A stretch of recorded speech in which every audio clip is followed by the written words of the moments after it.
Hello दोस्तों। आज की इस वीडियो में हम फाउंडेशंस यानी कि बुनियादें और फाउंडेशंस के टाइप्स स्टडी करेंगे। तो सबसे पहले हम फाउंडेशन का तारुफ कर लेते हैं।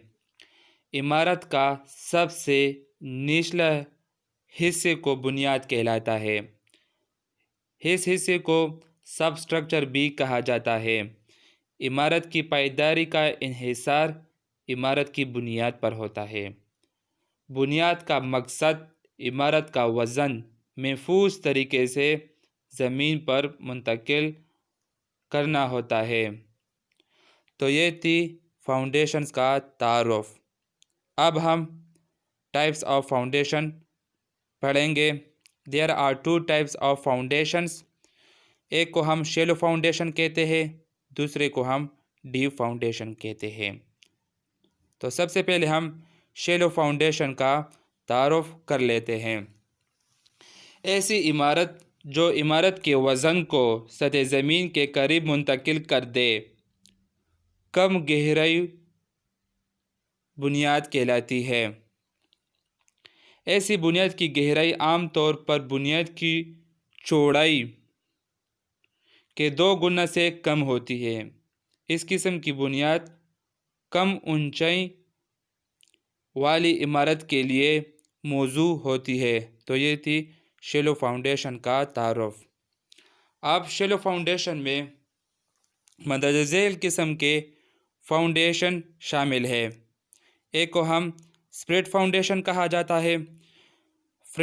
स्प्रेड फाउंडेशन का तारुफ कुछ इस तरह है। इस किस्म की बुनियादें दीवार के लिए भी हो सकती है और सतूनों के लिए अलहदा या 2 से ज़्यादा सतूनों के लिए मुश्तरका बुनियादें भी हो सकती है। इस बुनियाद में दीवार की मोटाई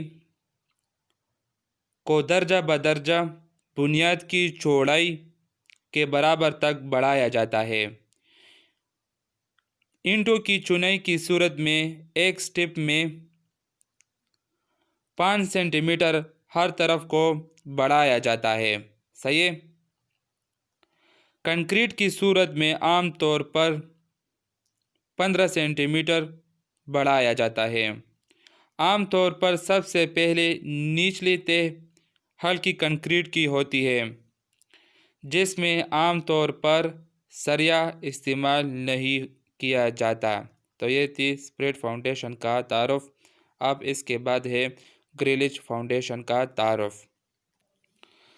ऐसी बुनियादें ऐसी जगह तामीर की जाती है जहां ज़मीन कमज़ोर हो और इमारत का बोझ एक नुक्ते पर अमल करता हो। ऐसी बुनियादें लकड़ी की भी हो सकती है और फौलाद की भी हो सकती है। इस किस्म की बुनियादें ज़्यादा वज़नी इमारतों के लिए बहुत मौजू है। मसलन फैक्ट्री की इमारत या बुनियादों के लिए ज़्यादा मौजू रहती है। Number 3, stepped foundation. अगर ज़मीन हमवार ना हो, सही है, बल्कि ढलवान वाली हो, तो वहाँ पर इस किस्म की बुनियादें तामीर की जाती है। ये बुनियाद बनावट के लिहाज से फैलावदार बुनियाद यानी कि स्प्रेड फाउंडेशन की तरह ही होती है। एक मुसलसल बुनियाद की बजाय थोड़ी थोड़ी लंबाई में, सही है, गहराई के मुताबिक तकसीम कर दिया जाता है। सही है, ताकि गहराई खुदाई और मटेरियल के ज़ाया होने से बचा जा सके। Number 4, raft foundation. जब ज़मीन कमज़ोर हो और इमारत का वज़न ज़्यादा हो, तो इमारत की बुनियाद को ज़्यादा चौड़ा करने की बजाय पूरे कमरे में फैला दिया जाता है, ताकि लोड कई रकबे पर फैल जाए और इसकी शिद्दत कम हो जाए। इस किस्म की बुनियाद कई मंजिल इमारत के लिए मौजू होती है। नंबर 5, इन्वर्टेड आर्च फाउंडेशन यानी कि उल्टी डाट वाली बुनियादें।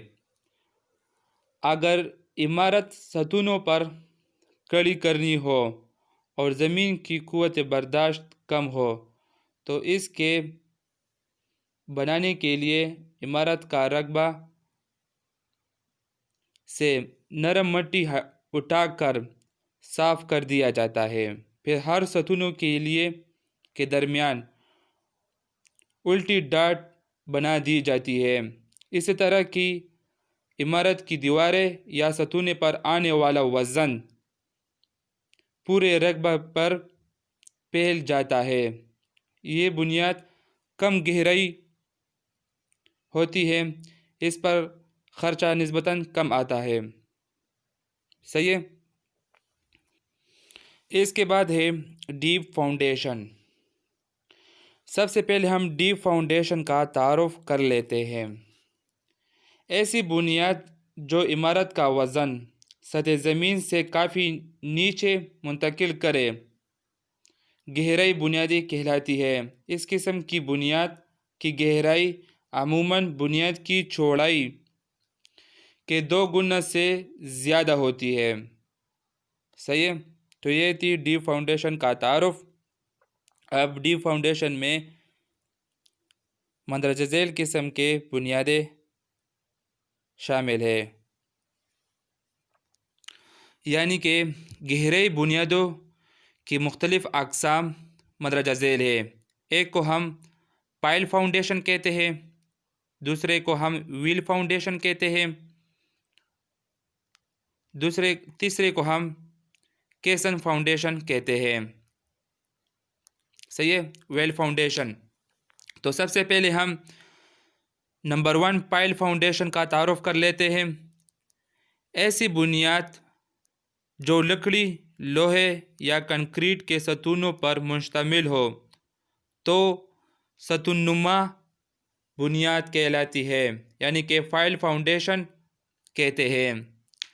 اس قسم کی پائل عمارت کا وزن سطح کے نیچے کسی سخت چٹان پر منتقل کرتی ہے۔ ایسے پائل بہت زیادہ وزن والی عمارت کے لیے موزوں ہوتی ہے۔ تو یہ تھی پائل فاؤنڈیشن کا تعارف۔ اب ہم نمبر 2 ویل فاؤنڈیشن کا تعارف کر لیتے ہیں۔ ایسی بنیاد جو پانی والی جگہ پر بنائی جائے اور ان کی ساخت کنویں سے ملتی جلتی ہو کنویں دار بنیاد کہلاتی ہے۔ یہ عام طور پر پلوں کے نیچے بنائی جاتی ہے یا پھر ساحل سمندر کے پاس عمارت کے لیے بنائی جاتی ہے۔ یہ اندر سے کھوکھلے ہوتے ہیں۔ صحیح ہے، اندر سے کھوکھلے ہوتے ہیں۔ اس قسم کی بنیاد اینٹوں کی چنائی سے بنائی جاتی ہے۔ اگر گہرائی زیادہ ہو اور وزن بھی زیادہ برداشت کرنا پڑے تو RCC کی بنیادیں بنائی جاتی ہے۔ صحیح ہے۔ نمبر 3 اس قسم کی بنیادیں ایسے جگہ پر بنائی جاتی ہے جہاں پانی کی گہرائی کافی زیادہ ہو، مثلاً بڑی بڑی ندیوں اور دریاؤں کے پل بنانے کے لیے یا سمندر کے کنارے بندرگاہ پر کوئی عمارت بنانے کے لیے بنائی جاتی ہے۔ اس کی بناوٹ بھی کنویں جیسے ہوتی ہے۔ چھوٹے سائز کی بنیاد کی صورت میں اس کے مختلف حصے خشکی پر تیار کر کے پانی میں متعلق جگہ پر نصب کیے جاتے ہیں۔ صحیح ہے۔ تو ہمارے اس ویڈیو کو لائک کریں، شیئر کریں، چینل کو سبسکرائب کریں۔ شکریہ۔